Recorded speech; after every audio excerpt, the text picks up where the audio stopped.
Hey guys, I'm back with video number 2 on the night. Sorry I had to deal with the dog and the incident that was going on there. My predictions video is now up on YouTube if you guys want to take a look and make comments or give me your predictions on who you think's gonna win what. Um, Now we're gonna talk about NXT and some SmackDown which happened earlier today from Ontario, Canada, Toronto. Toronto has two stadiums that WWE played with this week, so we'll talk about that. But let's get right into NXT. We actually kicked off NXT with, and I don't know why she gets to keep her name. She's Jordan Grace, but Ricky Saints, aka Ricky Starks, and Trevion Young OG. I can't remember his name right now. Trayvon Evans. Sorry. We're having the arena, as were Wesley and Ethan Page. Matt and Jeff Hardy arrive. Stephanie Van Kier arrives, and so did Carmen Petrovic, and they kick off NXT this week. And if you have about 15-ish minutes, I'd say it's about 15 minutes of your time. This is for the NXT North American Championship. Absolutely brilliant. Probably Carmen Petrovic's best match to date in NXT. This girl just gets better with the talent that's around her.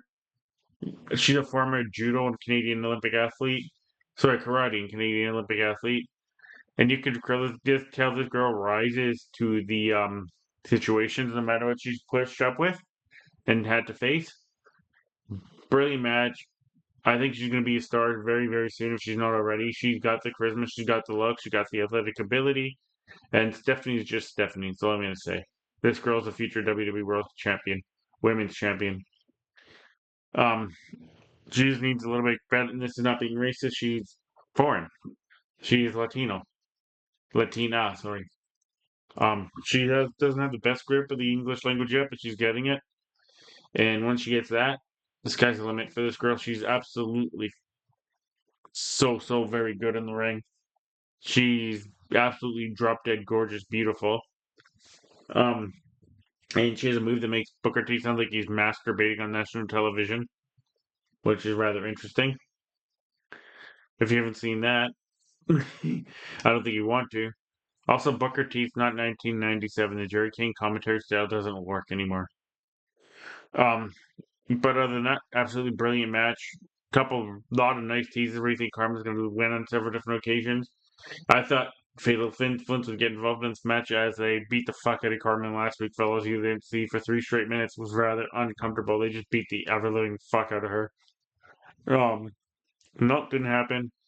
And Steph Fanker beats her clean in the ring with that crazy pile driver DDT thing, or backbreaker move she uses. Then right after that, Julia comes out. We have a face off, and in 2 weeks' time, it's going to be champion versus champion. But unfortunately, due to that, some news is broken. Apparently, Julia may have suffered an injury, which may put this match in jeopardy. We're not sure yet. We'll see what happens. But there's rumors going around that Julia is injured, so we'll see what happens. Um, see what else I've written down. NXT was Tuesday, guys. It's Friday now. Oh yes, Santino Marella was actually on WWE television for the first time in probably over a decade, I'd say. And with his daughter backstage, they were talking to the Rock starter, which is amazing in and of itself. Santino's like, I remember you when you were, yay, hi. This was the Hawk daughter. Like, Santino does his names, like John China. He's talking about how he's proud of his daughter. Lola Vice comes up later on in the night. We have Lola Vice versus Ariani. Cool segment. Great to see Santino back on TV. Following that, we actually had Moose versus Lexus King in Ohio. Lexus King's home state. The things Moose does for men, the size of Moose, shouldn't be done. Moose is just so very good, and Lexus is getting better with every single match. Moose is I don't know how to describe it. He's a moose. Um, yeah, the moves this guy does and the things he does and the athletic ability this man has for being near almost 7 feet tall and 300 pounds shouldn't be possible. But the dude is awesome. I'm a big Moose fan, have been since his ROH days. Moose.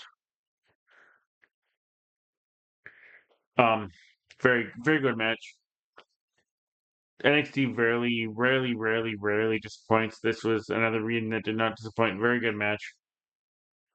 Um, Good storytelling. Oba even comes out at the end of it, and he announces that in 2 weeks' time at Roadblock, it's the NXT Championship. We got Moose versus Oba. That is going to be. If you like big man slapping mad meat, this might be the big man slapping mad meat match of the year. I'm looking forward to it. Not gonna lie. Santino calls the Hardy Boys the Hard Boys. What do you line? That is line of the year. Line of the year.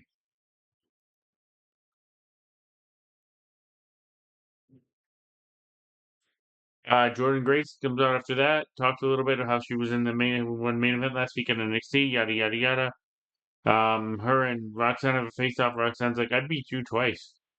And Impact, and now my place, you've never beat me once. So I think Roxanne's last match ever is going to be Roadblock versus Jordan Grace, and that'll be Roxanne send off at NXT.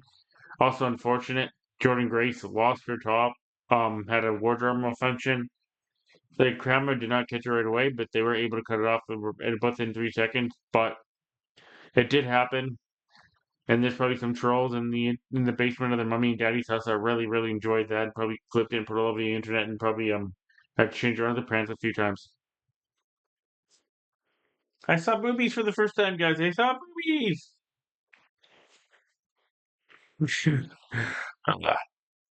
Then we had the Hardy Boys versus NCQQ. Absolutely brilliant tag team match. If you guys have not seen this, go check it out. It's around 10, 12 minutes ish worth of a match. The Hardy Boys are still somewhat capable of doing things. NCQQ are awesome. Um, a very good match. Jeff Hardy had a weird ass one time to win it because Jeff can't do it with them very well anymore. Excuse me, guys. And then we get Fraxium come out, and Santino Morella calls him Fraxasium. Yes, Fraxasium. From Fraxasium, I can't remember what he said, but something like that. And the Hard Boys, but either way, Santino Morella wins the line to the air every time he speaks. But they're going to be fighting in 2 weeks at Roadblock for the NXT Tag Team Championships. Hardys aren't winning those. The family has a meeting at a restaurant. Dawn returns, and in 1 week's time, we're having the Dawn versus Sean Spears for the North American Championship. There's something about this get. I'm not like people talk about stories that don't work for them. This story, I'm not connecting with it. It's just not a good story for me. Period. I don't get it. I like all six of these people. Sorry, not all six. I'd say I like. I don't really know anybody in Sean Spears this time outside of Sean Spears. I like Sean Spears. The Dawn's gotten so much better. So's the Underboss. But me being this Italian person, the way they kind of put on these Italian performances, and I know none of them outside of the Dawn are actually Italian. To me, it's kind of offensive. I know that the Underboss is marrying an Italian person, being Santino Marina's daughter. Santino Marella, sorry. It's not super offensive. I think it's kind of, sorry, the word I'm looking for is cheesy. It's what people think Italians act like, and we don't all act like that. Um, like I said, there's something about this story not working for me. I hope it just ends after this match.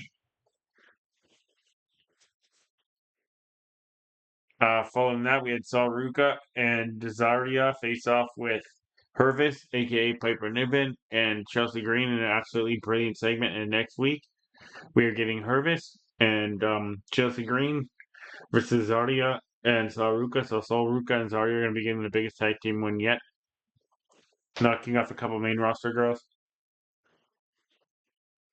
The NCQQ gets destroyed backstage by this rebel group. I don't know if anybody's in it, but it's kind of giving me those when I talk about WCW vibes with AEW. This kind of gives me those I can't remember the group off the top of my head because they're not memorable. But the group that had Dijak in it and Mia Yim and Mercedes Martinez. Can't remember the names. It's not memorable. That's the group. That's the vibes this group is giving me. It's failing yet again.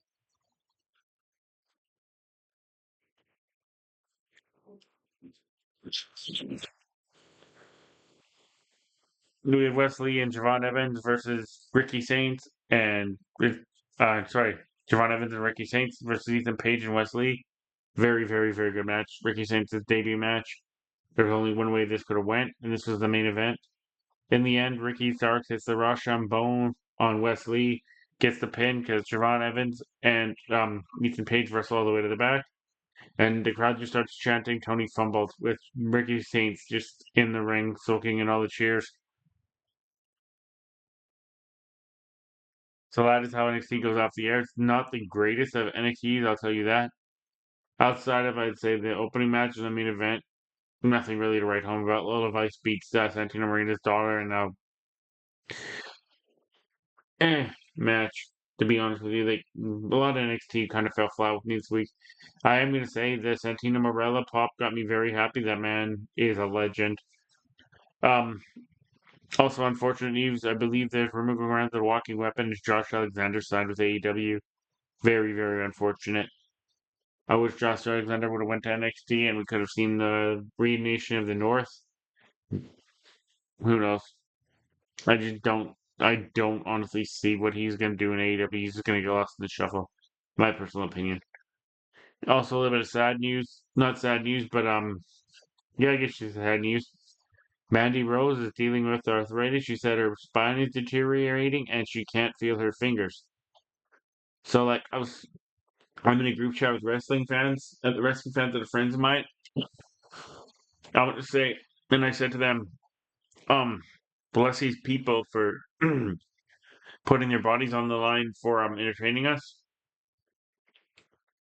Um, you can tell they love what they do, but also at the end of the day, they're human and what they do to their body and people say it's fake. Tell them they're fake when they're 40 or 50 years old and they can't feel the joints or they look like Lex Luger. Or there's somebody like Mick Foley who can't bend over to pick up his kid when he was younger because he had no knees, no back. His hips were fucked. Or somebody Hulk Hogan who's had 9 back surgeries, and I know I'm not sticking up for Hulk Hogan, so fuck him, but you know what I mean? Or all the people who are not even here anymore and they didn't make it into their 40s because the pain was too much and painkillers took them out. Or somebody like Brian Pillman was found dead in his fucking hotel room at the age of 34, I believe it was. It just pisses me off every time people say wrestling's fake. Look at these guys. The surgeries they've gone through, the amount of painkillers these guys have been addicted to. Some of them don't make it to their 40s or their 50s or their 60s or their 70s because they're so addicted to painkillers it kills them. Or Coke to deal with the pain, or they drink. And go ahead and tell them. Sorry, guys, that's something in my throat for a sec. Go ahead and tell their families it's fake when they don't have their daddy or their mommy here no more. Or somebody like Ashley Mazzaros who had to live with the fact that she was raped and was buried by her company and became a drug addict because of that and hung herself, and her daughter found her. It's fake. Yeah, it's fake. Still fake people are dying. I'm sorry, guys. Just I love wrestling, and really, really, really pisses me off when people sit there and tell me you like this fake shit. It's the outcome is the only thing fake. I'm just, the end is scripted. If that's fake, then rather than life is fake. I'm sorry. You know the end. You know the beginning. The middle is yours. Same with wrestling. Wrestling takes you on a journey and lets you escape, and these guys do that for us, and for it, they put their bodies on the line. So I'm saying thank you. And for anyone that says it's fake, go fuck yourself and get in a ring and do it. So I just kind of went off on a little tirade there, but that's because it just really annoys me when I read or friends of mine tell me it's fake and you're too old to be watching this because you're fake. It's fake and you're fake for thinking it's real. Mind your own business. You do your thing, let me enjoy my thing. That's news, and that was NXT, and that was my rant. And now we're going to talk about SmackDown, which came from Ontario today. SmackDown kicked off with arguably one of the greatest of all time, in my opinions, and probably the greatest female until Tessa of all time. That being Trish Stratus, who's actually celebrating 25 years to the day. Sorry, guys, just something I must just get in my throat. But 25 years to the day today for Trish Stratus in WWE. Think about that. 25 years ago, we saw Trish Stratus. I feel old, and a lot of people probably do. 25 years ago, you probably just for most people like myself, you just hit puberty and you're like, oh my god. She even makes reference to it because she looks at this one guy in the crowd. He's like, hey, little girl, your daddy put me in a poster of me 25 years ago. The one with the weights and the rollerblades? Smiling. Of course, she's rocking a Toronto Maple Leafs jersey. She brings out, um, Tre- sorry. She cuts a little bit of a promo and then she brings out Tiffy. And the win of the year, no matter what the hell else happens this year, because Goofy wrestling for life. And I love Goofy wrestling. Um, Piper Niven comes stressed out as a Mountie, and I don't give a shit what else happens this year. Win of the year, Piper Niven is a Mountie. You can mark that down in my books. You can look back at this. What is the date? February 28th, 2025. Piper Niven wins 2025, in my opinion. Nothing will be able to top Piper Niven as a Mountie. It's going to suck when she snaps on Chelsea and turns on her. But Piper Niven as a Mountie has won 2025 for me, and that's 4 times I said that in 30 seconds. She throws a few insults, of course, insults the local sports teams, claims she's not Canadian anymore, she's proud of being American, represents America, blah, blah, blah. Ends up having a match with Tiffy Stratton, and since neither person can really afford to lose this match, Nia Jax comes out and attacks again, and Nia Jax, I'm not going to do this again, just going to say Nia Jax shouldn't be on TV. There's no more ranting and raving, because I know WWE doesn't listen, and all this clearly means WWE doesn't listen to anybody, because I'm not the only fan who said shit about Nia Jax. And they know it's working because she's getting heat from fans like me. But Nia Jax shouldn't be on TV anymore. She can't even sell, like Candice LeRae was selling her ass off for both Tiffy and Trish when she was getting attacked. Nia just stood there and got punched. She doesn't know how to sell. She can't go down. She can't do anything. Nia Jax shouldn't be on TV. She shouldn't be near the women's championship. She shouldn't be main event feud. She shouldn't be on TV. She shouldn't be in WWE. The only reason she's there is because her cousin is on the head of the board.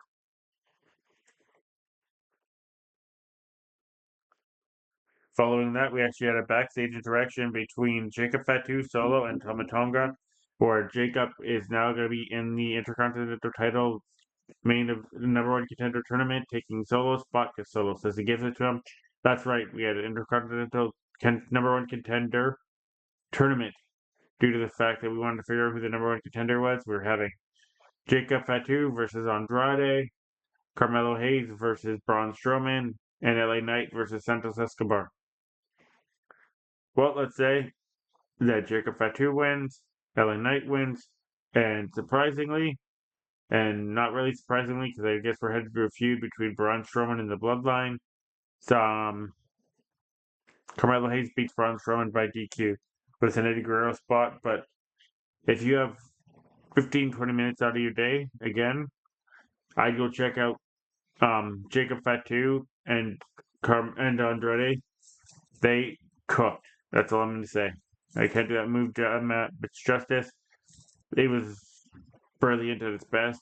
Andrade is so criminally underrated. The crowd just can't get behind it for some reason. Brilliant, brilliant match. Both these guys are so good at what they do.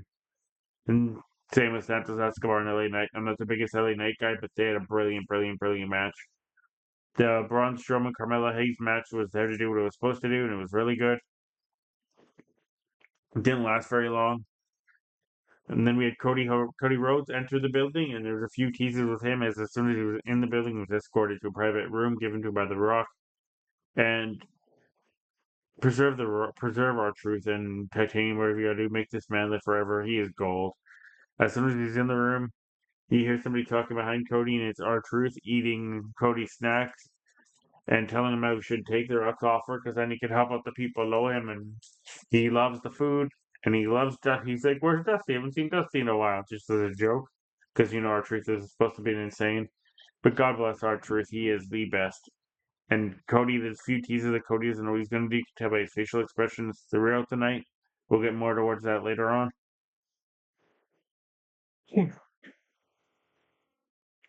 Um, but it's an absolutely beautiful dressing room. That's all I'm going to say.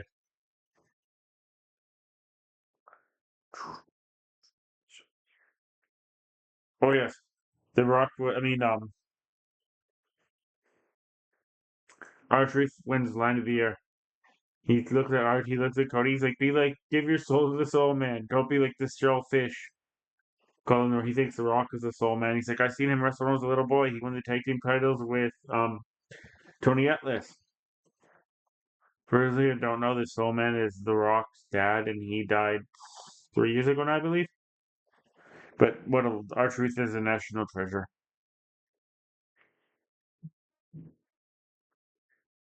And then we had a promo with John Cena for the 17th time World Championships. Drew McIntyre comes out, tells him to cut out that crap. He's like, nobody's wanted to take shots at John for an entire month. I'm doing it now. Starts cutting his promo, sits on the table like CM Punk. Drew McIntyre gets interrupted by Damian Priest, who pretty much calls him a bitch version of CM Punk, which is hilarious. Talks about he's beat his ass 3 times. How he's obsessed with CM Punk. And then Seth Rollins comes out, and I'm pretty sure Seth Rollins is dressed as an oven mitt.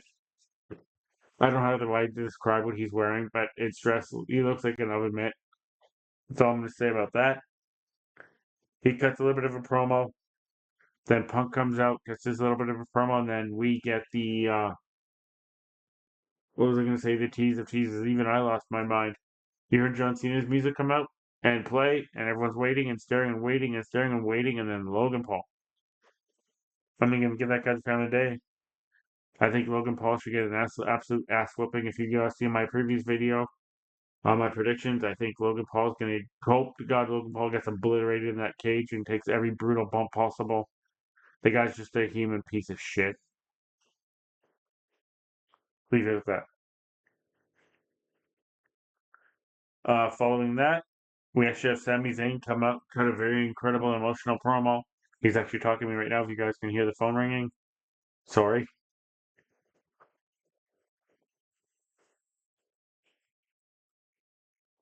There's something I gotta take care of here.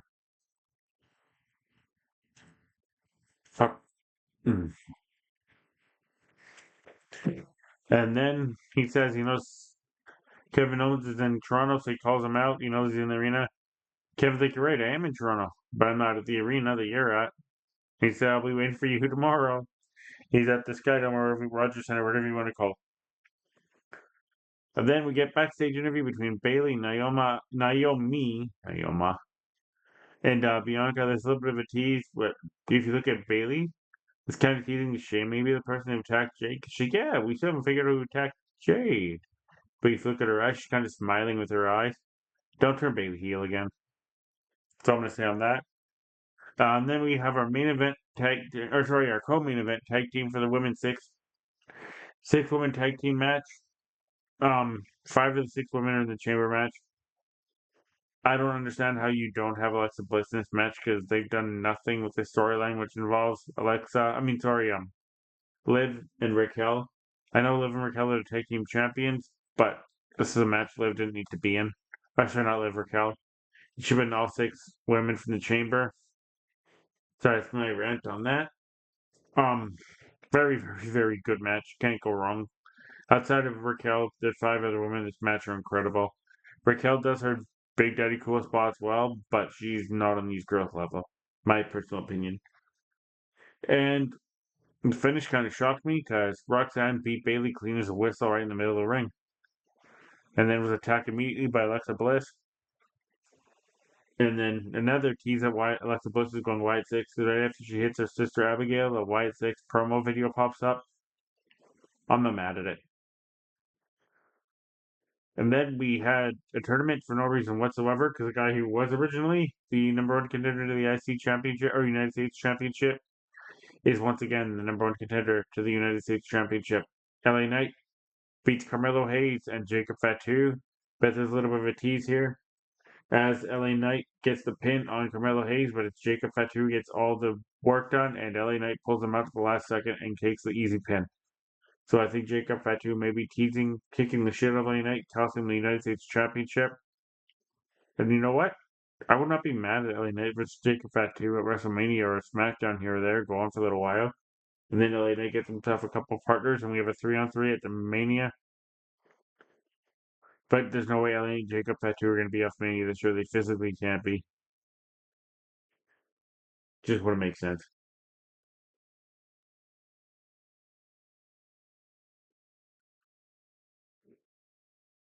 I've heard the great SmackDown, but I just realized, sorry, NXT, I just realized that. Had some good moments. Wasn't the most memorable or best NXT shows. I liked the few teases they had and the matches they lined up, and that was cool with the few old school guys they brought out. I'm gonna give it a 6 out of 10. And SmackDown I thought was absolutely brilliant as a go home show today.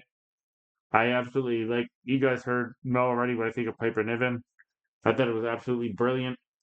Um, I'm gonna give SmackDown 10 to be honest with you. I thought it was absolutely brilliant. Well done. Well done. Go home show, brilliant. Cody Rhodes teases. Oh, sorry, I forgot to mention we actually closed a SmackDown. This is why I think it's brilliant teasing. Why I'm giving it a 10. The Rock caught a really another unhinged promo, ranting half the time about nothing. And then he busted out a belt with the date that Cody Rhodes' dad died, and he started singing a song called Dusty Rhodes. He gave Cody a raptor, and he explained what a raptor is to people. More hints, more teases. And you can see in Cody's eyes he's conflicted, he doesn't know what he's gonna do. He's not turning for heel. Um, really good teases, really good plan leading into tomorrow. The Rock said he's getting on his bird and headed to Toronto as we speak. Everyone knows The Rock's ready in Toronto. But the motherfucker's supposed to be in Vancouver, he didn't come. Um, like I said, SmackDown absolutely brilliant. Headed in Vancouver, heading into Elimination Chamber. 10 out of 10 in my books. Absolutely well done. Did not feel like a 3 hour show. I know it's gonna go back down to 2 hours soon, and it probably should because 3 hours is a little too long. But it's a very good show. Well done today. I'm gonna give it, like I said, a 10. I thought it was the best of all the WWE programming this week, personally. All right, guys. I'll talk to you tomorrow when I do a live version of the Chamber. See you then. Peace out.